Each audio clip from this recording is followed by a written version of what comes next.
Alright folks, thanks for checking in with Stormtopia.com and Stormtopia.com Facebook page from a daily weather update right now. I tend to start with the temperatures, the radar, etc. in my videos, and then eventually go over to the 500 millibar pattern, but today I just want to start with the North American 500 millibar pattern, so you can see essentially what I'm looking at here. Now this is the current 500 millibar pattern, warm across a lot of areas of the United States, but into the northeast we had a low pressure move out tomorrow with a cold, strong, sharp cold front. Now we've got a deeply amplified trough over the northern United States, northeastern United States, with it a northwesterly flow today bringing cold air, and what's going to happen is that moves out over the next couple of days. We're going to be getting into a warmer pattern with a ridge over the United States, central and eastern United States, which is not going to be very amplified, so it won't be incredibly warm, but by late week it could be easily incredibly warm. Now look off to the west, you can see the 500 millibar pattern showing a major trough developing by mid to late week over the western United States. We'll switch over to the precip chart, which I know all you people like to look at, the precip blah blah blah blah blah. Whatever, I'll show it to you just because I think that it's best for some of you guys to comprehend. Now, here we are by 12Z Friday, and what you see here is, actually I need to go back to the 500 millibar pattern to show you, but by Friday, late week, we got a new bubble high forming over Hudson Bay, and as that becomes more pronounced, I'll show you the GFS. What happens here is that bubble high becomes more pronounced. Here's Thursday, Friday. Okay, that spreads cool air and a little bit of snow into the Midwest, and here we are by the weekend, Saturday. Bubble high is becoming very dominant. We've got that low that moved out of the Midwest now over Nova Scotia. That's parked here.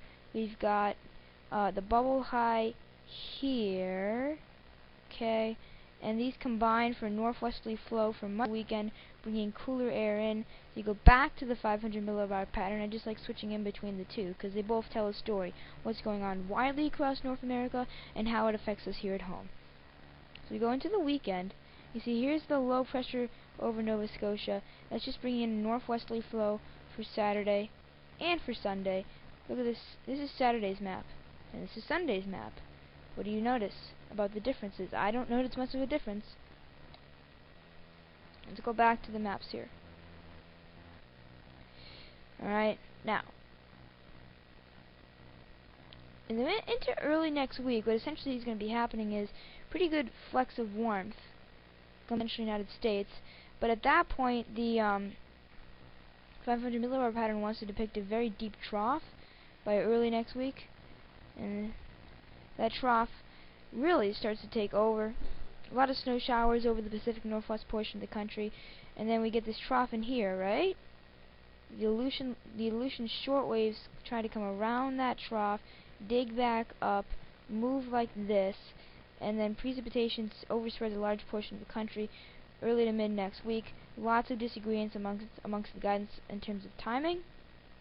On the other hand, I do think that there's potential that folks see some sort of rain or snow by early next week, which is what I've been calling for days across the northern tier of the United States. And then that was the GFS. We look to the Euro. Euro wants to develop a blizzard here from the plains to the southern Michigan. I don't see there being, if you can really get that trough to get really mean out here in the western United States, and if you can get this ridge to be a little bit more amplified, which for days, folks, the models have been over amplifying these ridges and overdoing these low systems. You need that clash of the two highs. Then, alright, then you can get the low to work out. But the Euro wants those two to really get at each other. GFS says, yeah, there's gonna be some precip, but it won't be a big deal. And it's essentially, again, based on the 500 millibar pattern of the trough and the ridge and the shortwave that comes out of the Aleutian shortwave. And until these models can agree on the 500 millibar pattern, which they don't do right now, then we'll have no idea what the heck happens. Unfortunately, that's the way it works in the world of meteorology. So, stay tuned, we'll have more on the weather.